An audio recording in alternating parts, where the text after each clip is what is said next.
नाज़रीन, आज का कुछ प्लान आपके सामने मैं लेके आऊँ कि हम नेवी के, पाकिस्तान नेवी के इस एयरक्राफ्ट पे यहाँ से कराची मेहरान एयरबेस से जाएंगे सखर, और सखर से जो है वो हेलीकॉप्टर के ऊपर सी किंग, हमें बताया गया है कि सी किंग जो है हेलीकॉप्टर है जिस पर जो है वो हम सैलाब ज़दा इलाकों में कंबर, शहदाद कोट और फिर दादू की तरफ जाएंगे।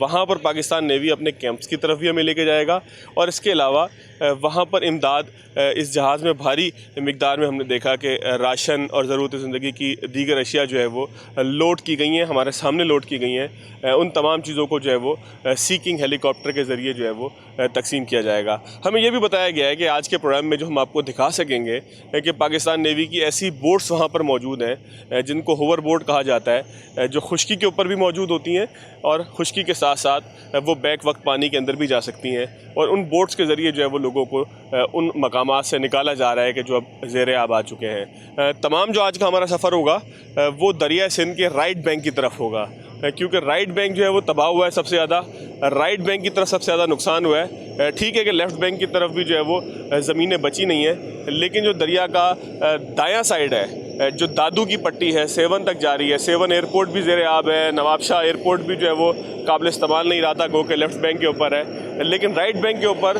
जो मंछर झील है वो मच्छर गई है, जिसको अगर सिंधी ज़बान में कहा जाए और अगर उर्दू ज़बान में कहा जाए तो बिफर गई है, और बिफरने के बाद उसने जो है वो सेवन की तरफ भी रुख किया है, सेवन को भी तबाह करने की कोशिश कर रही है, और तमाम ऐसे इलाके के जो मंछर झील से मुंसलिक हैं वहाँ पर हम देख रहे हैं कि तबाही जो है वो आ रही है। उस तमाम तबाही को पाकिस्तान की बहादुर अफवाज कोशिश कर रही हैं कि तबाही के मामले को, तबाही की इंटेंसिटी को, तबाही के स्केल को भी कम किया जाए, और इसके साथ साथ जो है जो लोग फंस चुके हैं मुख्तलिफ सैलाबज़दा इलाकों में उनको वहाँ से निकाला जाए। तो ये तमाम एक्टिविटी आपको दिखाएंगे, कोशिश करेंगे ज़्यादा से ज़्यादा लोगों से बात करें, उनके मसाइल आप तक पहुँचाएँ, और जवान, पाकिस्तान नेवी के जवान, बहादुर अफवाज के जवान कि जिनका काम तो सरहदों की हिफाजत है, लेकिन ज़ाहिर है कि कौम के ऊपर एक बुरा वक्त है, मुश्किल वक्त है, उस तमाम मुश्किल वक्त में किस तरीके से लोगों के साथ खड़े हैं, किस तरीके से लोगों के दुख और दर्द के अंदर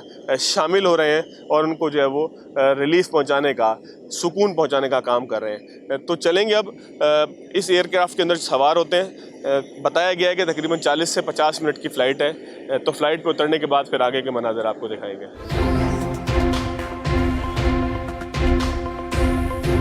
सखर की खैमा बस्ती के मेडिकल कैंप में मौजूद हैं एक डॉक्टर हमारे साथ। हमने सोचा कि इनसे पूछा जाए कि क्या मामलात हैं। डॉक्टर साहब, ये बताइएगा किस तरह के पेशेंट ज़्यादा आ रहे हैं, किन बीमारियों के साथ आ रहे हैं, किन सिम्टम्स को और किन कंप्लेंट्स के साथ आ रहे हैं? अस्सलाम वालेकुम। लेकिन जी सबसे ज़्यादा जो हमारे पास कंप्लेन आ रही है वो फ्लड्स की वजह से, जो इतने अरसे पे लोग पानी में रहे हैं तो उनके जो वूंड इन्फेक्शंस हो रहे हैं, स्केबीज़ है हमारे पास, ज़्यादा हमारे पास डायरिया के पेशेंट्स आ रहे हैं, बड़ों में डिहाइड्रेशन आ रही है, बच्चों में डायरिया आ रहा है बहुत सीवियर किस्म का, फ़ीवर आ रहा है, कॉफ़ आ रही है, माल न्यूट्रिशमेंट बहुत ज़्यादा है, लोगों को एडिक्वेट खाना नहीं मिल पा रहा है, इस वजह से पानी की कमी है, नमकियात की कमी है, ग़िज़ाइयत की कमी है, तो ज़्यादातर हमारे पास वो आ रहे हैं। उसके अलावा बहुत सारी फैलने वाली बीमारियां हैं, मीज़ल्स हैं, बच्चों में वो आ रहा है, ख़ारिश की बीमारियां हैं हमारे यहाँ, जो फंगल इन्फेक्शन हैं स्किन के, वो काफ़ी ज़्यादा। बेसिक मेडिसिन तो आपके पास मैं देख रहा हूँ यहाँ पे मौजूद है, एंटीबायोटिक भी नज़र आ रही है, ब्रूफिन भी नज़र आ रही है, ये तमाम चीज़ें तो हैं, लेकिन अगर कोई पेशेंट रेफ़र करना हो तो फिर वो रेफ़र कहाँ पे कर रहे हैं? देखिए, इस वक्त हमने पेशेंट हमारे पास, चूँकि सिटी है तो सिटी के अंदर हमारे पास सिविल हॉस्पिटल सखर है, हम इस वक्त वहाँ रेफ़र कर रहे हैं। इसके अलावा जो नियर बाई ट्रस्ट हैं जिन्होंने हमें अप्रोच किया है, जैसे आई के हॉस्पिटल्स हैं, नियर बाई नीचर्स का हॉस्पिटल है, हम वहाँ करें। बट स्टिल अभी भी हमारे पास मेडिसिन की कवरेज थोड़ी कम है, क्योंकि हमारे पास अभी और भी कवरेज होनी चाहिए, कि हमारे पास डाइवर्सिटी ऑफ डिजीज़ अब बढ़ते जा रहे हैं, और जैसे जैसे ये लोग यहाँ रहते जाएंगे, डिफरेंट बीमारियाँ हैं, जो पुरानी बीमारियाँ हैं शुगर ब्लड प्रेशर के, जिनकी दवाइयाँ चलती हैं वो उनके पास नहीं है, वो कंटिन्यूटी ऑफ मेडिकेशन भी हमें चाहिए। अच्छा, कितने % लोग ऐसे हैं कि जिनको रेफरल की ज़रूरत पड़ती है, और कितने ऐसे हैं कि जो बेसिक ट्रीटमेंट के बाद जो है वो घर जाने के या अपने टेंट में जाने के काबिल होते हैं? सो फार हमारे पास जो रेफरल्स हैं वो बहुत ज़्यादा नहीं है, हमारे पास तकरीबन समझें अगर 1% to 2% रेफरल्स हैं, मगर अगेन वही वाली बात है ना कि लोग ऑलरेडी सफ़र करके आ रहे हैं, लोगों के ख़ानदानों में 2 3 4 5 लोग मर गए, तो वो एक आध बच्चा बचता है, वो भी अगर सफ़र कर जाएगा तो इवन अगर परसेंटेज स्मॉल स्मॉल है, इम्पैक्ट बहुत बड़ा आ रहा है उसका। इम्पैक्ट बहुत बड़ा आ रहा है, लेकिन हम ये देख रहे हैं कि पाकिस्तान नेवी के जो जवान हैं ये भी एक जज्बे के साथ यहाँ पर मौजूद हैं। किसी की शक्ल के ऊपर, किसी के चेहरे के ऊपर कोई थकावट या कोई बेजारी हमें नज़र नहीं आई। थोड़ा सा आगे चलेंगे, इनके कमांडर से बात करेंगे किस तरीके से इस पूरी बस्ती का इंतज़ाम हो रहा है, इस पूरी बस्ती के इंतज़ाम पर बात करेंगे, कौन लोग इसमें ताउन कर रहे हैं, क्या मामला हैं। चलते हैं यहाँ के कमांडर की तरफ जो एडमिनिस्ट्रेशन सारी देख रहे हैं। बच्चा बठी पत्थर में उसते बैठा हूँ, इतने तवजे छाते आ जाऊँ। हमारे मकान भी गिर गए, टूट पड़े, कुछ भी नहीं बचा। रोटी सब कुछ, दवाई बवाई सब कुछ मिल रहा है सर। हम मौजूद हैं सखर की एक खैमा बस्ती में। लब्बे महरान का एक ये पार्क था कि जहाँ पर खैमा बस्ती बसाई गई है, जिसकी एडमिनिस्ट्रेशन जो है वो कमांडर उनीब कर रहे हैं, जो है वो पाकिस्तान नेवी के। कमांडर साहब, कितने यहाँ पर ख़ानदान हैं, खैमों में लाने की उनको ज़रूरत क्यों पेश आई? बिल्कुल, इसमें जब ये बारिशें हुई और उसके ऊपर दोहरा निज़ाम ये हो गया कि सैलाब भी आ गया, तो नेवी ने बहुत अच्छी एफ़र्ट की कि लोगों को रेस्क्यू करना शुरू कर दिया। तो शुरू में जो लोग रेस्क्यू किए गए थे उनको हमने अब जब डिस्ट्रिक्ट इंतज़ामिया के साथ कोऑर्डिनेशन में स्कूलों में आबाद किया, जो कि डिस्ट्रिक्ट इंतज़ामिया के सरबराही में चल रहे थे। तो अभी कोशिश ये की जा रही है कि जितने स्कूल हैं उनको हम खाली कराएं और वहाँ पे पढ़ाई शुरू की जाए। तो जो वहाँ पे IDPs हैं उनके लिए इस वजह से खैमा बस्ती हमने बनाई है, और इसमें साहिल वेलफेयर एसोसिएशन बड़ी फोर फ्रंट पे है। उन्होंने बहुत सी चीज़ें प्रोवाइड की हैं जिसकी सुपरविजन में ये सारी चीज़ें बनी हुई हैं, और अभी तक हम तकरीबन 5 स्कूल खाली करा चुके हैं, जिसमें तालीम का बाकायदा इंतज़ाम हो चुका है। बाकी तकरीबन 11 स्कूल हैं जो कि अभी तक IDPs बसे हुए हैं, और आहिस्ता आहिस्ता इंशाल्लाह हमारी कोशिश है कि इसको हम आगे लेकर जाएं और उसको भी हम फिर खाली करा के। मैं 2 सवालात एक साथ कर लेता हूँ। खैमा बस्ती का इंतज़ाम किस तरीके से होता है, खाने पीने का मामला हो या यहाँ पर कोई बीमार हो जाए, उसके लिए क्या फैसिलिटीज़ मौजूद हैं, ये भी बता दीजिएगा। और ये किन इलाकों से लोग यहाँ पर आए हैं, क्या सखर और उसके आसपास के लोग हैं या दीगर इलाकों से भी आए हैं? क्योंकि हमें बताया गया है कि दादू से लेके जोही तक और जोही से लेके फिर आगे जो है वो लाड़काना तक तमाम इलाका डूबा हुआ है। सिर्फ सिंध के किसी एक इलाके की बात नहीं है, बल्कि पूरा सिंध ही डूबा हुआ है। कराची के भी हालात इब्तिदा में तो ख़राब थे, लेकिन अल्लाह का शुक्र है कराची में अब रहम हो गया। तो किन इलाकों से लोग आए हैं और इंतज़ाम क्या है? बिल्कुल, यहाँ पे हमारे पास आप ये सुन के हैरान होंगे कि कंबर शहजाद कोट तक के लोगों को हमने यहाँ पे फैसिलिटेट किया है, और वो लोग आए हैं, हमने बाकायदा शनाख्ती कार्ड पे एंट्री की और उनको फैसिलिटेट किया है।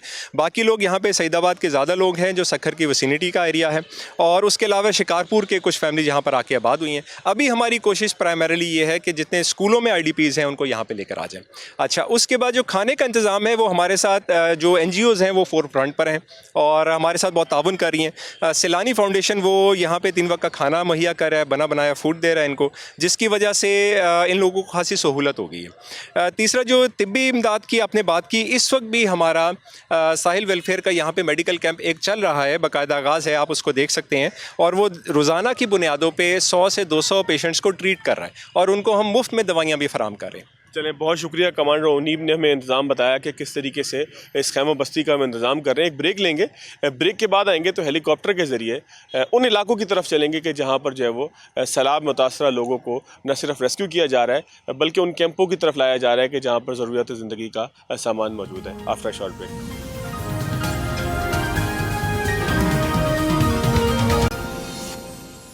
ये खूबसूरत हेलीकॉप्टर पाकिस्तान नेवी का सीकिंग है। ज़ाहिर है कि जिसने एक इंसान की जान बचाई उसने गोया पूरी इंसानियत की जान बचाई। तो यही काम करने ये हेलीकॉप्टर जा रहा है। इस पे चलेंगे, दिखाएंगे कि सैलाबज़दा इलाकों की क्या सूरत हाल है। ये जो एयरक्राफ्ट है इसको सीकिंग कहते हैं, जिसके अंदर जो है वो अब से कुछ देर बाद हम सवार होंगे और यहाँ से जो है वो सारे ऑपरेशन की मैं डिटेल्स आपको बताऊँगा एयरक्राफ्ट में चढ़ते हुए कि हमने क्या क्या करना है। और उसके बाद जो है वो सखर एयरपोर्ट से जब हम रवाना होंगे दादू की तरफ, हम रवाना होंगे शहजाद कोट कंबर की तरफ, तो वहाँ पे क्या हालात है वो भी सारे आप तक पहुँचाएँगे। ये सीकिंग मूव करके आ रहा है, यहाँ से ये हमें पिक करेगा और उसके बाद आगे की तरफ जो है वो टेक ऑफ करेगा।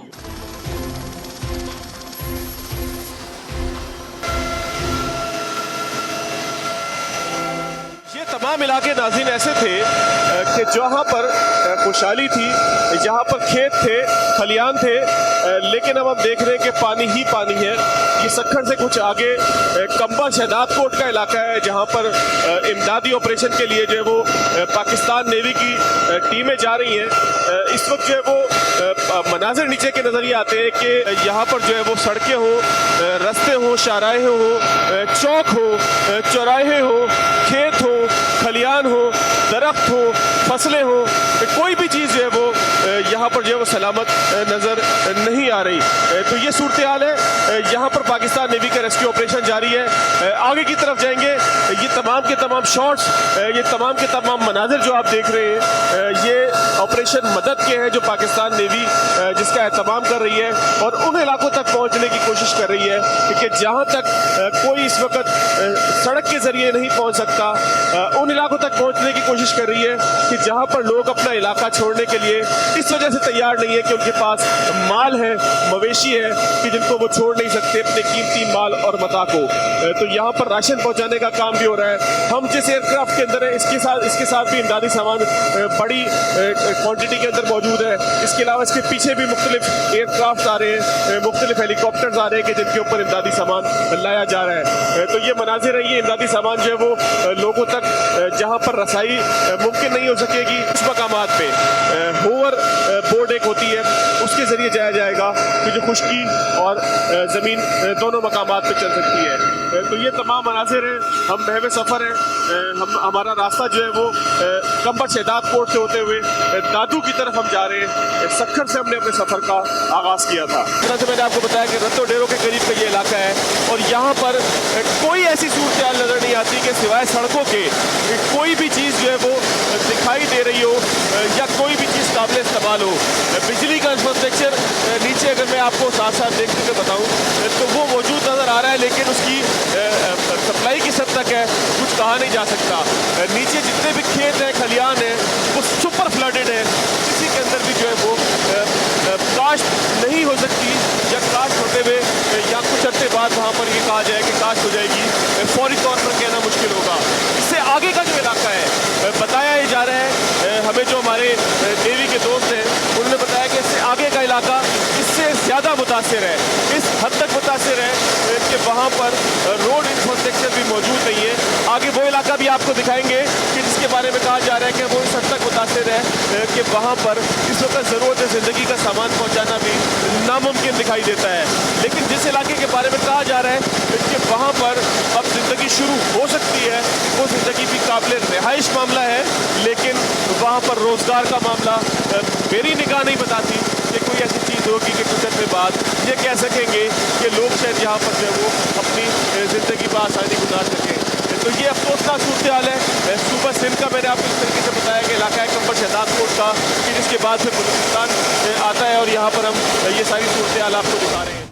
ये इलाका है फरीदाबाद का, कंबर शहदाद कोट के हम करीब हैं और यहाँ पर हमें बताया गया है कि एक डैम ओवरफ्लो हो गया था। ये बरसात का पानी है जो यहाँ पर जमा है और यहाँ पर इंफ्रास्ट्रक्चर हमें किसी सूरत दिखाई नहीं दे रहा। यहाँ पर पाकिस्तान नेवी जो है वो मुख्तलिफ एक्टिविटीज़ कर रही है, जिसके अंदर से रेस्क्यू एंड रिलीफ ऑपरेशन के साथ साथ लोगों तक जो ग़िज़ाई सामान है वो पहुँचाने का भी काम हो रहा है। अब हम देख रहे हैं कि इस वक्त जो है वो इस इलाके के अंदर क्योंकि रोड इंफ्रास्ट्रक्चर तबाह बर्बाद हो चुका है, तो यहाँ पर किसी न किसी तरीके से खाने पीने का सामान कम अज़ कम पहुँचा दिया जाए। तो उसके लिए जो जिस हेलीकॉप्टर के अंदर मौजूद है, सीकिंग हेलीकॉप्टर है, तो उस हेलीकॉप्टर से जो है वो इमदादी सामान नीचे लोगों तक पहुँचाने के लिए जो है वो थ्रो किया जाएगा।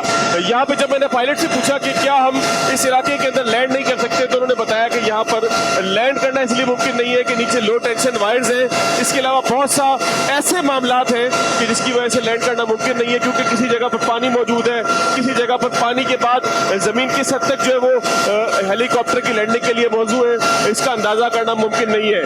तो यहाँ पर पहुँचना, इस इलाके के अंदर पहुँचना, जहाँ पे हमने देखा कि हाई स्कूल भी नज़र आया, जहाँ हमने देखा कि लोग घरों की छतों पर मौजूद हैं, यहाँ पर पहुँचना सड़क के ज़रिए नामुमकिन नज़र आता है। और यहाँ पर जो ग़िज़ाई बॉक्स है, जो खाने पीने की अशिया के बॉक्स हैं, वो गिराए जा रहे हैं। तो यहाँ पर हम देख रहे हैं कि लोग उन बॉक्स को पकड़ने के लिए बड़ी तादाद में मौजूद है, कि जाहिर है कि उनके पास न जाने कितने दिन से खाने पीने का सामान नहीं पहुँच सका है। नीचे उनके माल मवेशी भी नज़र आते हैं, जो हेलीकॉप्टर को देखने के बाद जो है वो शायद ग़िज़ा मिल जाए किसी तरीके से।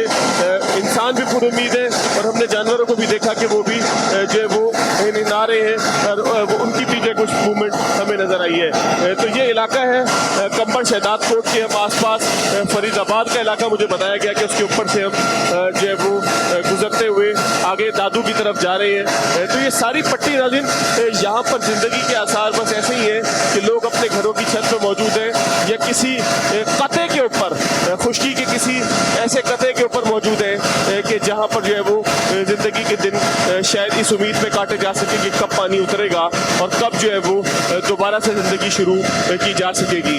तो यहाँ पे हम देख रहे हैं कि पाकिस्तान नेवी के जवान बड़ी मुस्तैदी के साथ, बड़ी हिम्मत के साथ यहाँ पर जो है वो एक ऑपरेशन कर रहे हैं, ऑपरेशन मदद, जिसके मनाजिर हमने आपको स्क्रीन पर दिखाए। हम लैंड कर चुके हैं दादू। ये मेन सड़क है क्योंकि इसके अलावा कोई रास्ता नहीं था कि जहाँ पर लैंड किया जाता। अब गाड़ियों के ज़रिए हम आगे की तरफ जाएंगे, दादू में उन इलाकों की तरफ जाएंगे कि जो सैलाब से मुतासर हैं। तो कैमरामैन एहसन हमारे साथ हैं, हम रवाना हो रहे हैं उन तमाम इलाकों की तरफ कि जो सैलाब से शदीद मुतासर है, कि जहाँ तक हेलीकॉप्टर की शायद रसाई मुमकिन ना होती, लेकिन जो है वो अब गाड़ियों के ज़रिए हम आगे उन इलाकों की तरफ जाएंगे कि जहाँ पर फिर आगे मज़ीद देखेंगे कि किस तरीके से हमारी नेवल फोर्सेस वो तमाम ऑपरेशन कर रही हैं कि जिसके लिए हम यहाँ पर आए हैं। तो अब हेलीकॉप्टर सी किंग से हम रोड किंग की तरफ है, यानी कि अब जो सी किंग का हेलीकॉप्टर का सफ़र था वो ख़त्म हुआ है और अब रोड किंग पे यानी कि गाड़ियों पर चढ़ के हम आगे की तरफ जाएंगे। हसन, हमें बताया जा रहा है कि पैकअप का टाइम है, जल्दी कीजिएगा, आगे की तरफ चलेंगे।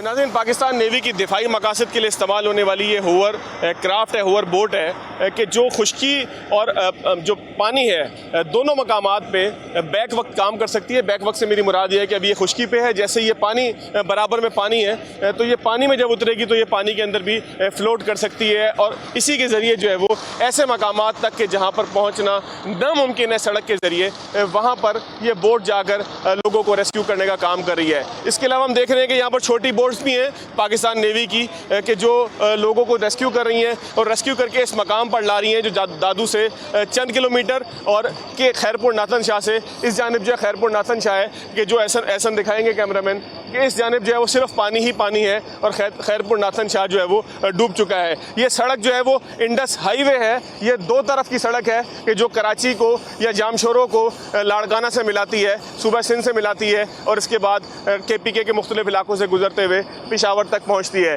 तो ये इंडस हाईवे यहाँ से इसका राब्ता ख़त्म हो चुका है, खैरपुर नाथन शाह का राब्ता मुल्क के दीगर इलाकों से ख़त्म हो चुका है, लेकिन हम देख रहे हैं कि पाकिस्तान नेवी के जवान जो है वो रेस्क्यू का अमल कर रहे हैं, लोगों को उनके इलाके से निकाल के ला रहे हैं, न सिर्फ निकाल के ला रहे हैं बल्कि राशन भी पहुंचा रहे हैं और इसके अलावा अगर किसी को तिब्बी इमदाद की ज़रूरत है तो तिब्बी इमदाद भी दी जा रही है। ये एक फैमिली हम देख रहे हैं कि यहाँ पर रेस्क्यू होकर पहुँची है, इनसे भी बात करने की कोशिश करेंगे किस इलाके से आए हैं, अगर ये बात कर पाएँ, इनके अंदर जो है वो बोलने की ताकत मौजूद हो। तो ये बेचारे जो है वो भी हमारे सामने ही हम देख रहे हैं कि नेवी के जवान इनको जो है वो उतार रहे हैं। छा हाला वाला पोइते छा वाला वाला पानी जाम बमुर सट रही है ना, चढ़े तो पियो पानी हाणे अचे तो या पानी लहे तो ना चढ़े तो ये कहने के पानी चढ़ रहा है, पानी उतरने के बजाय पानी चढ़ रहा है और ये अपनी फैमिली को लेकर आने के ऊपर मजबूर हुए हैं। ये इनके साथ जो है वो कुछ लोग हैं कि जो एक नौजवान है जो हम देख रहे हैं कि जो शदीद जो है वो बीमारी के आलम के अंदर है कि जिसको सहारे के ज़रिए उतारा जा रहा है। तो बीमार लोगों को ख़ास तौर पे निकाला जा रहा है, ऐसे लोगों को जो ख़वातीन हैं, बच्चे हैं, उनको जो है वो इन बोट्स के ऊपर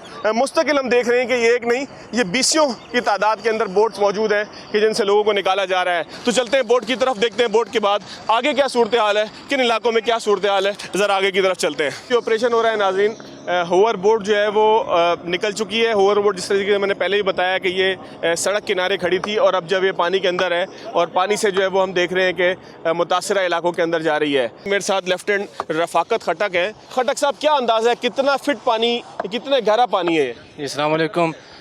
ये तकरीबन पानी 10 से 15 फीट तक यहाँ पे खड़ा है, किसी जगह पे इससे भी ज़्यादा है। तो पानी पहले थोड़ा कम था, अभी पानी मज़ीद बढ़ गया है। तो फैमिलीज जितनी भी थी हम उनको कोशिश कर रहे हैं, जो अवेलेबल हमें मिल जाती है उनको हम रिकवर करते जा रहे हैं। साथ साथ कुछ अपने घरों में रुके हुए हैं किसी वजह से, कोई निकलना नहीं चाह रहा किसी चीज़ की वजह से, घर उसका सामान वगैरह, तो वो भी साथ साथ हम निकालते जा रहे हैं। इंशाल्लाह सर्च एंड रेस्क्यू ऑपरेशन शुरू है और अच्छा, ये ऐसा ना आप ये भी दिखाइएगा कि ये जो इशारा है ये गालबन सड़क के ऊपर इशारा होता है कि सड़क के ऊपर मोड़ है, लेकिन हम ये देख रहे हैं कि ये इशारा जो है वो तकरीबन डूबा हुआ है। मोहतात अंदाज़ा मैं यही कर सकता हूँ कि ये 5-6 फीट है।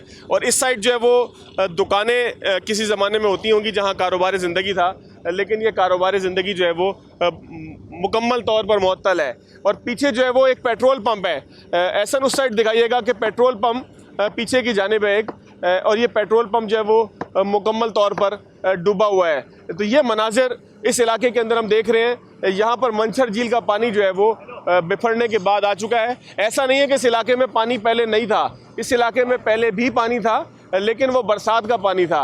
अब जो पानी है वो मंछर झील को के ओवरटॉप होने से, ओवरफ्लो होने से है। ये ज़रूरी मशीनरी डूबी भी दिखाई दे रही है। एक मस्जिद है कि जिसे आप डूबा हुआ देख सकते हैं, और इसके साथ साथ एक पेट्रोल पंप है कि जिसको जो है वो हम देख नहीं पा रहे कि कहाँ पर पेट्रोल के टर्मिनल थे और कहाँ से जो है वो पेट्रोल भरा करता था। अच्छा खटक साहब, एक चीज़ और बताइएगा, आपकी सारी ट्रेनिंग जो है वो पानी के अंदर ही, पानी के अंदर ज़िंदगी गुजारने की होती है, लेकिन वो समंदर का पानी है। ये आप अपने हमवतनों को जब डूबा हुआ देख रहे हैं तो उस ऑपरेशन के अंदर तो आपके पास एक जज्बा होता है कि हमने दुश्मन को जो है वो अपनी सरहदों को महफूज रखना है, दुश्मन को इस सरहद तक आने नहीं देना। लेकिन ये मदद का जज्बा, जिस वक्त ऑपरेशन मदद लॉन्च किया गया पाकिस्तान नेवी की जानिब से, तो किस जज्बे के साथ आप और आपके दीगर सिपाही और दीगर ऑफिसर्स यहाँ पे काम कर रहे हैं? जी, हम अल्हम्दुलिल्लाह पूरे जज्बे के साथ यहाँ पे काम कर रहे हैं, दिन रात काम कर रहे हैं। और हमारे जवान और अफसर सारे बहुत कमिटेड हैं इस चीज़ के लिए, क्योंकि रात को लेट नाइट तक भी काम चलता है, दिन के वक्त भी चलता है। जब भी हमें कहीं से इन्फॉर्मेशन आती है कि कहीं पे की फैमिली जो है ना फंसी हुई है, तो हम इस चीज़ को नहीं देखते कि भाई अभी नाइट है या दिन है। हम जाके वहाँ पे पहुँचते हैं, उनकी फुली जितनी इमदाद कर सकते हैं हम करते हैं। नाज़रीन, इस इलाके के बारे में शायद कभी किसी ने सोचा नहीं होगा कि ये खैरपुर नाथन शाह शहर जिसकी जानिब हम जा रहे हैं, ये कभी इस तरीके से डूब जाएगा कि यहाँ पे कश्ती के थ्रू जो है वो हम सफ़र करेंगे। ये मुख्तलिफ बोट्स हैं नेवी की कि जो रेस्क्यू कर रही हैं यहाँ पे। नाज़रीन, आपने देखा कि किस तरीके से साइन बोर्ड्स जो हैं वो तकरीबन पानी के अंदर डूबे हुए हैं, और ये लोगों के घर हैं, आशियाने हैं जो बड़ी मेहनत के साथ, बड़ी मुशक्क़त के साथ लोग बनाते हैं। ये मेन हाईवे के ऊपर हम मौजूद हैं। ये कश्ती के ऊपर लोग अपनी मदद आपके तहत भी मुख्तलिफ गाँवों से, मुख्तलिफ इलाकों से निकलने की कोशिश कर रहे हैं। लेकिन जिन साइन बोर्ड्स का मैं तस्करा कर रहा था, ये याद दिलाते हैं इस चीज़ की कि यहाँ से किसी वक्त जो है वो गाड़ियाँ गुजरा करती थी।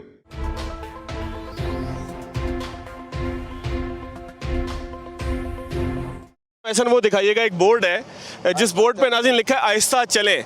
ये आहिस्ता चलें किसी बोट के लिए नहीं है, ये किसी जो है वो कश्ती के लिए नहीं है, ये सड़क पे चलने वाली ट्रैफिक के लिए ये कहा गया था। आगे आबादी है तो अब सिर्फ रह गया आहिस्ता चलें, क्योंकि आबादी तो डूब चुकी है, आबादी तो इसी पानी के अंदर डूब चुकी है। तो यहाँ पर अब सिर्फ आहिस्ता चलें रह गया। इसका मतलब ये है कि इसके बिल्कुल नीचे सड़क है जो कम अज़ कम 5-6 फीट पानी में है। ये देखें जी, अली हसन एंड गुलाम रसूल साहब का जो आशियाना था, जिसके बाहर 2 अफराद मौजूद हैं। मैं आवाज़ लगा के कोशिश करता हूँ, बाबा हिते बिठा आयो, निकला ना आयो।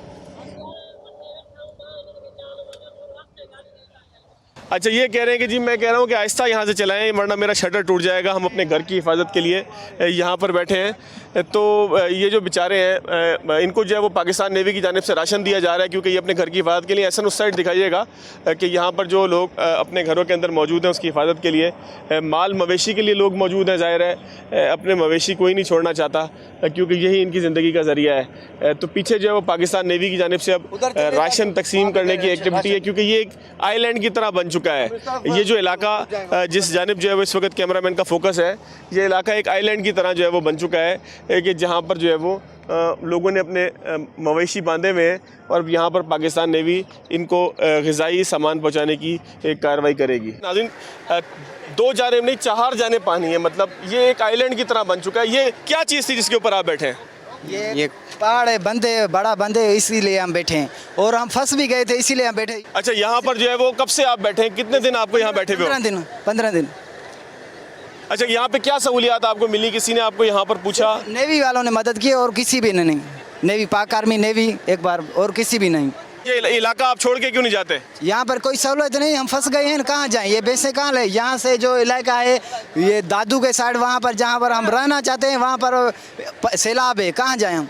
ताम बताया होता, ये कपड़े क्यों नहीं पहने हुए आपने? कपड़ा सही पहनो था, माल खे गाह था, ॾियूं था, घड़ी पुछनि था, उहे असांखे डुबाइनि था, इन करे कपिड़ा नथा पायूं। ये कह रहे हैं कि जी हम अपने जानवरों को घास देने के लिए जब जाते हैं तो जो कपड़े हैं वो हमें डुबाते हैं, इसलिए हम कपड़े उतार देते हैं और उसके बाद तैरने के लिए इसके अंदर जाते हैं, क्योंकि उसके अगर कपड़े ना पहने हुए हों तो हम डूब जाएं। ज़्यादा है, जो खंडर है उनमें पानी ज़्यादा है। पानी कितना है चाचा? आप तारू हैं, आप तैर के आए, कितना पानी है? पानी जो है ना वो पहले से ज़्यादा है, 2010 से ज़्यादा है, लेकिन क्या करें, हमको दिलासा दिया गया था कि ये पानी निकालेंगे तुम बैठे रहो, फिर बढ़ गया, हम भी मजबूत हो गया, सामान की वजह से बैठ गया। अच्छा ये बताओ कि पानी कितना है, पहले बढ़ रहा है पहले से या कम हो रहा है? पानी 15 फुट है, पहले से ज़्यादा है, 5 फुट, पहले से 5 फुट ज़्यादा। रोज बरोज बढ़ रहा है या कम हो रहा है? अब कल से कम हो रहा है, कल कम होना शुरू है ना दिन, पानी कम होना शुरू है। इंच कम होता है, 1 इंच कम होता है, और वहाँ से मेहर से फुट होता है, ऐसे इधर से इंच होता है। अच्छा ये बताएं, यहाँ फसल क्या लगी हुई थी आपकी जब आप यहाँ पर रहते थे? ये चावल का फसल था सारी का। तो अभी जमीन आपकी काबिल काश्त कब तक हो जाएगी, कब तक इसमें जो है वो लग सकेगी? 2 माह तक, मेरे ख्याल महीने तक ख़त्म हो जाएगा, हम इतना कहते हैं, ज़्यादा खुदा जाने। चले ज़्यादा खुदा जानता है। ज़ाहिर है कि जो सूरत हाल है इसमें अल्लाह ताला ही जो है वो इनकी मदद करे, क्योंकि सूरत हाल इंसान के हाथ से आगे निकलती हुई दिखाई दे रही है।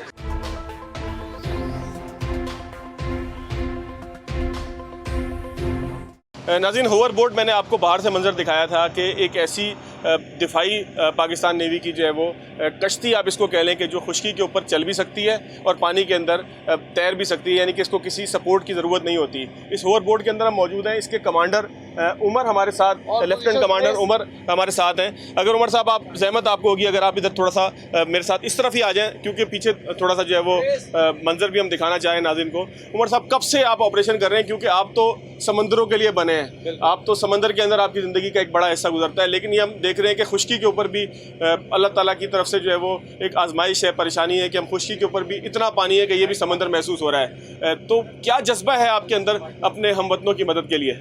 बेसिकली जब हमें पता चला, हम लोगों को जब पता चला कि फ्लड्स आ रहे हैं, बिकॉज उसमें हमारे काफ़ी सोल्जर्स थे, वो भी अफेक्टेड थे, तो जब हमें पता चला तो हमारे सोल्जर्स का मोराल बहुत हाई था कि हम लोगों ने अपने पाकिस्तानी भाई बहन की मदद के लिए आना है।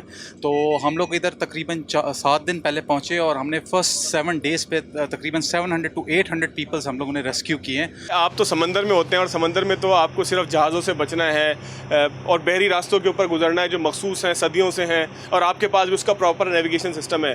लेकिन कितना बड़ा चैलेंज होता है कि जहाँ पर हाई टेंशन वायर्स भी हों, जहाँ पर पोल्स भी हों, लो टेंशन जो है वो चीज़ें भी हों, घर की छत भी हो सकती है, नीचे बंद भी हो सकता है, तो कितना ख़तरा होता है कि इस बोट को आप चलाते हुए यहाँ से लेके जाएँ? Basically it's a hovercraft, तो हमें नीचे अगर चीज़ पानी मिल रहा है तो वी कैन होवर, और प्लस हमें अगर लैंड पैच मिलता है तो बेसिकली इसका जो मेन मकसद है कि वो एक वाटर बॉडी से दूसरे वाटर बॉडी पे जाने के लिए, कि अगर बीच में लैंड पैच आ जाए। फर्दर हमें जो चैलेंजेस मिल रहे हैं उसमें जिस तरह रोड साइंस हो गए, कोई घर डूबा हुआ है, जैसा हाई टेंशन वायर्स हैं, इनको नेविगेट करके निकलना, ख़ास तौर पे जो कंजस्टेड इन्वायरमेंट होता है एक क्लोज क्वार्टर के अंदर, के आपके जो विलेजेस होते हैं क्लोजली पैक्ड होते हैं, उसके अंदर बेसिकली नेविगेट करके उन लोगों तक पहुंचना, उनको निकालना, उनको राशन डिस्ट्रीब्यूट करना, this is the biggest challenge over here. Weather भी आपके लिए कोई चैलेंज है या फ़ौजी तैयार होता है इस सारे हार्श वेदर के लिए? बेशक आपकी ट्रेनिंग तो इतनी मजबूत होती है, लेकिन वेदर के चैलेंजेस भी आपको हैं? नहीं, वेदर का कोई चैलेंज नहीं, क्योंकि आपने जैसे कह दिया कि फ़ौजी हर चीज़ के लिए तैयार होता है, तो हम लोग तैयार हैं हर तरह के वेदर को फेस करने के लिए। प्लस हम अपने ब्रदर एंड सिस्टर्स को इस मुश्किल हालात में कभी नहीं छोड़ेंगे। एक बिल्कुल आखिरी सवाल है, जो जवान आपके साथ मौजूद है, मैं देख रहा था यहाँ सैकड़ों जवान मौजूद हैं कि जो बोट्स के ऊपर मुख्तलिफ तरीक़ों से लोगों को रेस्क्यू कर रहे हैं, इनका जज्बा क्या है इतने हार्श वेदर के अंदर? कंडीशंस भी कोई ऐसी नहीं है, ज़ाहिर है कि आपकी डिप्लॉयमेंट एक होती है तो उसके साथ एक पूरा प्रोटोकॉल होता है, बगैर किसी प्रोटोकॉल के ये होवर बोट जिसने इस इलाके के अंदर शायद अपने बनने के बाद शायद ज़िंदगी में कभी आना भी नहीं था, इस इलाके के साथ इसकी पूरी टीम यहाँ पर आ गई, तो आपकी टीम का जज्बा क्या है, आपके सोल्जर्स का जज्बा क्या है? मेरे सोल्जर्स का जज्बा बहुत हाई है। एक हावरक्राफ्ट को मतलब पैकअप होने पे जो है 5 आवर्स लगते हैं, प्लस उसकी मूवमेंट तक आपको 7 to 8 आवर्स लगते हैं, and it's a very hard job. तो मेरी टीम ने जो है उसको 4 आवर्स के अंदर किया, just because they want to help their brother and sisters. So इनका जज्बा बहुत हाई है, मेरा जो टेक्निकल क्रू है इनका जज्बा बहुत हाई है, मेरे साथ जो मरीन्स हैं इनका जज्बा बहुत हाई है। अभी भी आप देख सकते हैं कि मेरे जो पायलट है, को पायलट है, दे आर, इनका मतलब कि इनको हमने जब भी कहा कि इस जगह पे पहुंचना है, they went there, whatever the navigation hazards, they went there and they take the people out. तो इसकी तो मिसाल कोई नहीं है कि जो इनका जज्बा जितना हाई है और जिस तरह के हैजर्डस इन्वायरमेंट के अंदर ये लोग ऑपरेट कर रहे हैं, तो आई डोंट थिंक सो कि इसके ऊपर मैं कुछ और कह सकूँ। बहुत शुक्रिया उमर साहब। नाज़रीन, एक बात जो उमर साहब ने की मैं उसको सेकंड करूँगा कि हम कराची से चले थे, सखर पहुँचे। सखर पहुँचने के बाद हम इस इलाके में दादू के मौजूद हैं, लेकिन शायद हम थक चुके हों, हम जो है वो डिहाइड्रेट हो चुके हों, हम परेशान हो चुके हों, लेकिन हमने देखा कि यहाँ पर सोल्जर्स जो हैं, हालांकि वो इस काम के लिए नहीं है, यानी कि इस इलाके के अंदर सर्विस के लिए नहीं है, वो तो समंदरों के अंदर पाकिस्तान की सरहदों की हिफाजत करने वाले लोग हैं, लेकिन वो यहाँ पर मौजूद हैं, जज्बे के साथ मौजूद हैं। हमने किसी के चेहरे के ऊपर कोई शिकायत, किसी के चेहरे के ऊपर कोई परेशानी, किसी सोल्जर के चेहरे के ऊपर कोई ऐसी कैफियत नहीं देखी है, किसी की बॉडी लैंग्वेज में कोई ऐसी कैफियत नहीं देखी कि जिससे ये महसूस होता हो कि वो शायद किसी की मदद नहीं करना चाहता, या जो है वो इस ऑपरेशन के अंदर वो बोझल हो रहा है या तंग हो रहा है या परेशान हो रहा है। तो यहाँ पर आकर इस बात का एहसास हुआ, एहसास से ज़्यादा इत्मीनान हुआ कि हमारी बहादुर अफवाज पाकिस्तान नेवी यहाँ जो मौजूद है वो मुकम्मल उसी तरह के जज्बे के साथ मौजूद है कि जिस तरह से पाकिस्तान के समंदरी पानियों के अंदर होती है, दुश्मन से हिफाजत करने का एक फ़रीज़ा अंजाम देती है। तो यहाँ पर अपने हमवतनों की खिदमत का जज्बा भी नज़र आया, जज्बे के साथ साथ मोहब्बत भी नज़र आई। मोहब्बत के साथ साथ हमने देखा कि किसी मकाम पर कोई शिकस्ता दिली, कोई बददिली नज़र नहीं आई। पूरी मेहनत के साथ, पूरी ताकत के साथ यहाँ पर जो है फ़राइज़ अंजाम दिए जा रहे थे। तो आज के प्रोग्राम का ख़त्म इन्हीं बातों के साथ करेंगे कि अपने हमवतनों की मदद कीजिए। हमारी बहादुर अफवाज मौजूद है, इनके शाना बशाना खड़े हुई है, इनकी भी मदद कीजिए। मदद ऐसे कर सकते हैं कि इनके पास अगर इनके ज़रिए आप यहाँ पर एक राशन तकसीम की एक्टिविटी है, अगर आप इनको उसके अंदर इन्वॉल्व करना चाहें तो मेरा नहीं ख्याल कि शायद उसमें कोई रुकावट है, तो वो तमाम काम भी हो सकते हैं। इजाज़त दीजिएगा, अल्लाह हाफ़िज़।